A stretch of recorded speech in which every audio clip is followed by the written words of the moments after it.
Assalamualaikum warahmatullahi wabarakatuh. Di sini kami dari kelompok 6 kelas Biologi B 2024 akan mempresentasikan aplikasi biologi sel dan molekuler di bidang industri dengan studi kasus rekayasa genetik Lactobacillus plantarum untuk produksi N-asetil glukosamin GLC-NAC.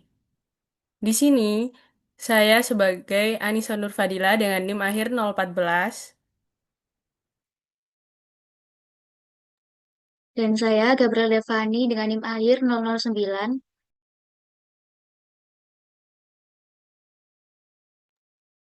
Dan saya Dina Selina Fitriana dengan NIM akhir 017. Saya Selaiman Tanismara dengan NIM akhir 09.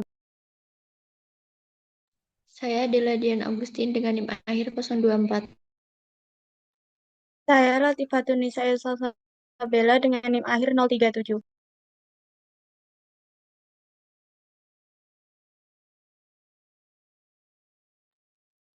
Kemudian masuk ke pendahuluan. Pemanfaatan teknologi CRISPR atau CRIS9 sebagai alat rekayasa genom yang presisi untuk meningkatkan kinerja mikroorganisme industri.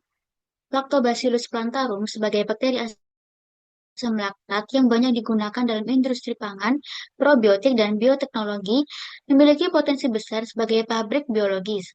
Namun, teknik rekayasa genetik pada bakteri ini sebelumnya rumit, tidak efisien, dan sulit untuk menghasilkan modifikasi genom tanpa bekas atau seamless.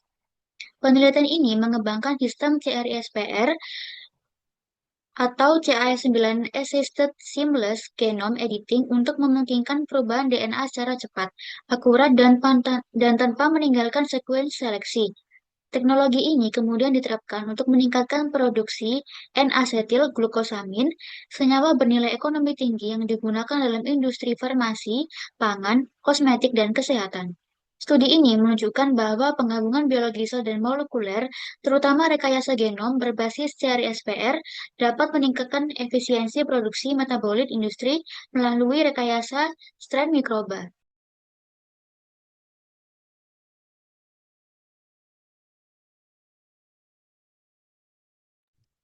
Kemudian selanjutnya studi kasus. Penelitian ini menunjukkan bagaimana rekayasa genetika berbasis CRISPR atau Cas9 dan rekombinering DNA ditetapkan untuk meningkatkan produksi senyawa industri bernilai tinggi, yaitu N-asetilglukosamin atau GLC-NAC pada Lactobacillus plantarum. Pendekatan ini termasuk knock-gen, insert gen, dan mutasi titik guna mengoptimalkan jalur metabolisme bakteri. Figur 2, 3, 5. Next. Kemudian, satu gene knockout dengan CRISPR atau Cas9 plus DNA recombinering, yaitu satu sistem PLP GBA digunakan untuk meningkatkan rekombinasi homolog. Yang kedua, CRISPR atau Cas9 memotong DNA pada target untuk menyeleksi sel yang berhasil mengalami rekombinasi. Kemudian yang ketiga, gen NACB atau pengode GLEN6P isomerase atau deminase dihapus dengan dsDNA NACB.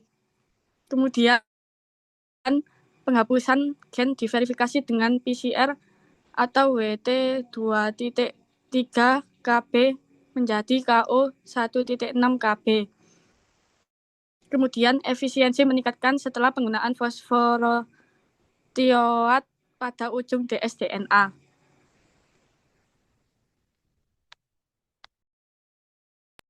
Selanjutnya yang kedua ada gene insertion Fig.2D. Metode satu langkah gagal sehingga digunakan metode dua langkah. Yang pertama, penyisipan fragmen DNA plus gen antibiotik plus LOXP. Yang kedua, penghapusan LOXP menggunakan CRISPR atau CAS9 yang menarget LOXP. Lalu promoter kuat 3A itu berhasil disisipkan sebelum GLM S1 setelah menghapus ribozinnya. Selanjutnya, efisiensi tahap 1 mencapai 82%, tahap 2 mencapai 58%. Yang ketiga, ada poin mutation dengan ssDNA recombinering atau FIG3A-B. ssDNA recombinering menggunakan protein recti atau P411-recti. Mutasi G472S pada GLMS1 diperkenalkan untuk menghilangkan feedback inhibition. Selanjutnya ada efisiensi mencapai 62,5%, jauh lebih tinggi daripada metode dsDNA.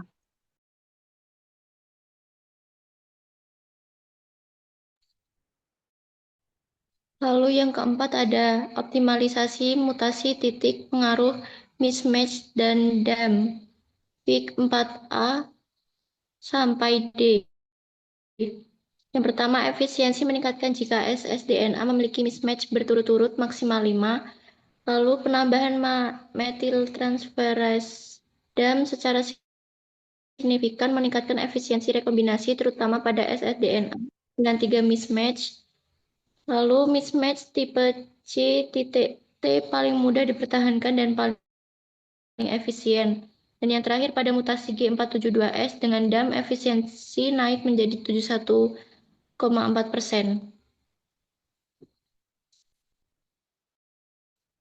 Lalu yang kelima ada rekayasa metabolisme untuk produksi GLC-NAC figura 5A sampai D. Yang pertama, knockout NAC-B menjadi produksi GLC-NAC naik dari 105 menjadi 193 mg per L.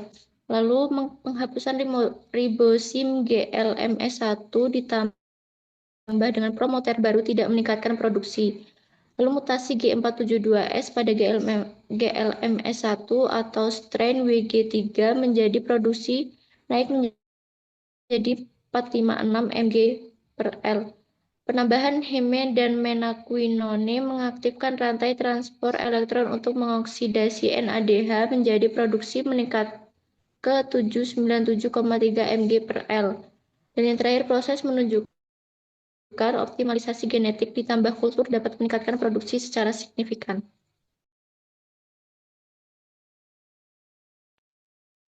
Kesimpulannya, penelitian ini menunjukkan bahwa aplikasi biologi sel dan molekuler, khususnya teknologi CRISPR atau CAS9, yang dipadukan dengan sistem rekombining DNA sangat efektif untuk meningkatkan efisiensi rekayasa mikroorganisme industri.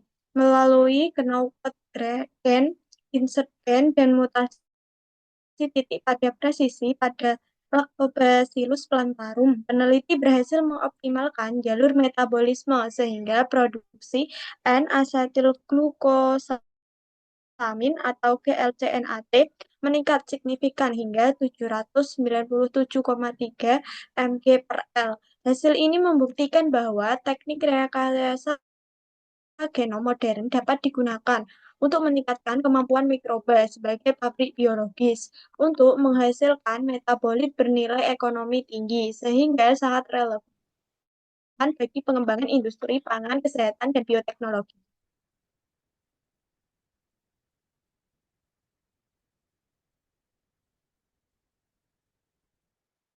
Daftar pustaka yang kelompok kami pakai berjudul CISPR atau CAS9 Assisted Seamless Genome Editing in Lactobacillus plantarum and its application in N-acetylglucosamine production.